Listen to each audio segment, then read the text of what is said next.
Well, thank you very much for joining me on this video. Got a phone call from an agent the other day who was putting an offer in on a property that was being sold, power of sale. And this particular one, the power of sale, was being executed by the first mortgagee. But there were subsequent mortgages. In fact, there was a second mortgage on the property, substantial, actually bringing it far more than the property was worth. And the agent said to me, I'm concerned. I want to make sure my buyer doesn't inherit some large debt. Will they be cleared off? So I thought it might be worthwhile to take a quick look at power of sales. In answer to that question that the agent asked, yes, they will be cleared off if they're handled properly. When a default occurs, and the mortgagor has defaulted on the mortgage, it may be 2 or 3 times, he may let it go.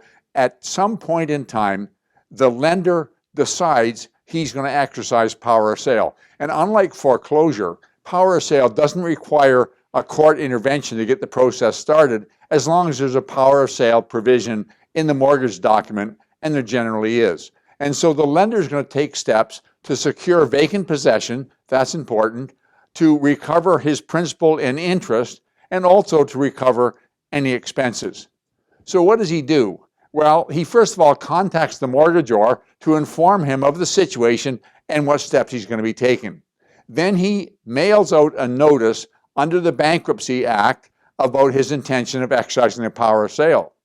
15 days after default, he delivers a note of sale under the mortgage. Now, he delivers it to every party shown as a mortgagor or guarantor. He also has to send that notice to all subsequent mortgagees, also person with any liens registered, and also any executed creditors. So all subsequent mortgagees, people with liens registered against the property, and any execution creditors. So he sends these out. After notice of sale is mailed out, he's got to wait 35 days, or actually it's 40 days if it's a married couple occupying the house, before further steps can be taken. It's called the redemption period. And when I say that redemption period, that's a period of time that the homeowner, mortgagor, can bring the mortgage up to good standing. If it's not redeemed during this extra 40-day period, the lender issues a statement of claim to gain possession and to collect the debt. He's positioning himself so they can put the property on the market for sale. Now, the mortgagor can file a statement of defense. Assuming he does not, the lender signs a default judgment and the court issues a writ of possession. Once the court issues the writ of possession, the same as when you're really, for all intents and purposes, with somebody's evicting a tenant, at that point, the sheriff can be involved and the sheriff can evict the tenant so that the mortgagee now has vacant possession. What he does next is he usually gets 2 or 3 appraisals and puts the property on the market for sale. The reason for the appraisals is it's very important that he doesn't have what's called an improvidential sale. What happens with a power of sale, and we'll talk about this in a minute, what happens in a power of sale is that the person exercising the power of sale is first looked after, his principal and interest and costs. And then it goes to subsequent encumbrances. Well, if the mortgagee who's initiating the power of sale fire sales the property out, all he's concerned about is getting his own interests looked after. It's called an improvidential sale. And if it's an improvidential sale, the courts can reverse it, or they can order the mortgagee to pay the mortgagor a substantial amount of money. So let's go over the process as it goes. Once the property is sold, the fees incurred by the lender are paid out. The principal and interest is paid out. Other debts and liens are paid out. And then the remainder, if any, goes to the borrower. But the other thing that's unique with power of sale, as opposed to foreclosure, is that the borrower is still on the hook for the shortfall. Now, back to this business about improvidential sale.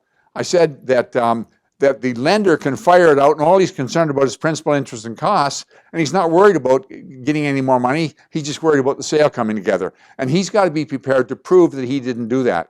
So I've seen a situation where a property's listed, maybe the agent encourages it to go below market to create some activity. No, the bank's going to list that market value. An offer comes in, it's a little bit lower. The bank signs it back at market at the asking price. I've had the bank say, we're going to go through this, but just resubmit your offer. What they're trying to do is create a paper trail that they can take into the courts and say it wasn't an improvidential sale.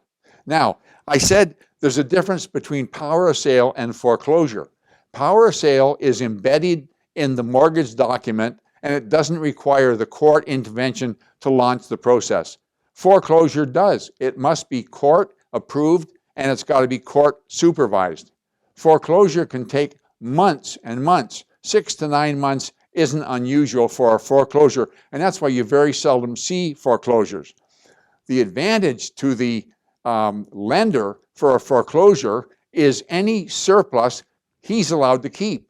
The owner of the property, the mortgagor, is excluded from the process altogether once the foreclosure process is in place.